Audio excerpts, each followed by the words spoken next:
નમસ્કાર મિત્રો, અમારી યુટ્યુબ ચેનલ આવો ભક્તિ સત્સંગમાં આપ સૌનું હાર્દિક સ્વાગત છે।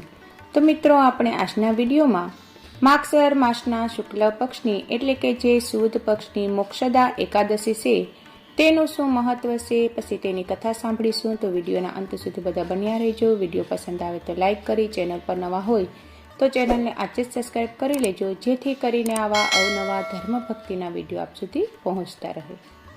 ઓમ નમો ભગવતે વાસુદેવાય નમઃ। શ્રી અર્જુન બોલ્યા, હે ભગવાન, તમે ત્રણેય લોકોના સ્વામી છો, બધાને સુખ દેનારા છો અને જગતના પિતૃ છો, તેથી હું તમને નમસ્કાર કરું છું। હે દેવ, તમે બધાને હિતાશી છો, કૃપા કરીને મારા એક સંશયને દૂર કરો।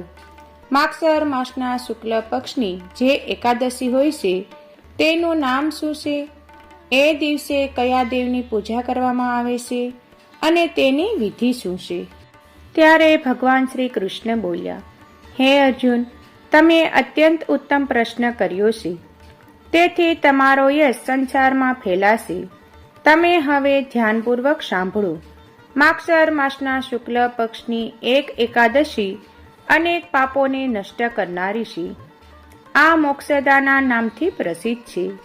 આ દિવસે શ્રી દામોદર ભગવાનની પૂજા ધૂપ, દીપ, નિવેદ આદિથી ભક્તિપૂર્વક કરવી જોઈએ। હે અર્જુન, હવે હું એક પુરાણ કથા કહું છું। આ એકાદશીના વ્રતના પુણ્યના પ્રભાવથી નરકમાં ગયેલ માતા, પિતા, પુત્રાદિને સ્વર્ગની પ્રાપ્તિ થાય છે। હવે આની કથા સાંભળો। તો પ્રાચીન ગોકુળ નગરમાં વૈખાનસ નામનો એક રાજા રાજ્ય કરતો હતો। તેના રાજ્યમાં ચારો વેદોના જ્ઞાતા બ્રાહ્મણ રહેતા હતા। એકવાર રાત્રિમાં સ્વપ્નમાં રાજાએ પોતાના પિતાને નરકમાં પડેલા જોયા। તેને સ્વપ્નમાં આ જોઈને ખૂબ આશ્ચર્ય થયું અને પ્રાતઃકાળ થતાં જ બ્રાહ્મણોના સામે પોતાના સ્વપ્નની બધી કથા તેણે કહી સંભળાવી। હે બ્રાહ્મણો, રાત્રિમાં સ્વપ્નમાં મેં મારા પિતાને નરકમાં પડેલા જોયા અને એમણે મને કહ્યું કે હે પુત્ર, હું અહીં નરક ભોગવી રહ્યો છું, અહીંયાથી મારી મુક્તિ કરાવ। જ્યારથી મેં એમના આ વચન સાંભળ્યા છે ત્યારથી મને ચેન નથી। મને હવે રાજ, સુખ, ઐશ્વર્ય, હાથી, ઘોડા, ધન, સ્ત્રી, પુત્ર આદિ કશું પણ સુખદાયક પ્રતીત થતા નથી। હવે હું શું કરું, ક્યાં જાઉં? આ દુઃખના કારણે મારું શરીર તપી રહ્યું છે। તમે લોકો મને કોઈ પ્રકારનું તપ, દાન, વ્રત આદિ બતાવો, જેનાથી મારા પિતાને નરકમાંથી મુક્તિ પ્રાપ્ત થાય। રાજાના આવા વચનો સાંભળી બ્રાહ્મણ બોલ્યા, હે રાજન, અહીં નજીક જ વર્તમાન, ભૂત અને ભવિષ્યના જ્ઞાતા એક પર્વત નામના મુનિ છે। તમે આ બધી વાતો એમને જઈને પૂછી લો, તેઓ તમને આની વિધિ બતાવશે। રાજાના આવા વચનો સાંભળીને મુનિના આશ્રમમાં ગયા। એ આશ્રમમાં અનેક શાંત ચિત્ત યોગી અને મુનિ તપસ્યા કરતા હતા। એ સમયે ચાર વેદોના જ્ઞાતા પર્વત મુનિ બીજા બ્રાહ્મણોના સમાન પ્રતીત થતા હતા। રાજાએ જઈને એમને સાષ્ટાંગ પ્રણામ કર્યા। પર્વત મુનિએ એમને ક્ષેમ કુશળ પૂછ્યા। ત્યારે રાજા બોલ્યા, હે દેવર્ષિ, તમારી કૃપાથી મારા રાજ્યમાં બધું જ કુશળ છે, પરંતુ અકસ્માત એક વિઘ્ન આવી ગયું છે, જેથી મને અશાંતિ થઈ રહી છે। હવે તમે કૃપા કરીને મારા આ સંશયને દૂર કરો। આ સાંભળી પર્વત મુનિએ એક ક્ષણ માટે નેત્ર બંધ કરી લીધા અને ભૂત ભવિષ્યના વિચારવા લાગ્યા।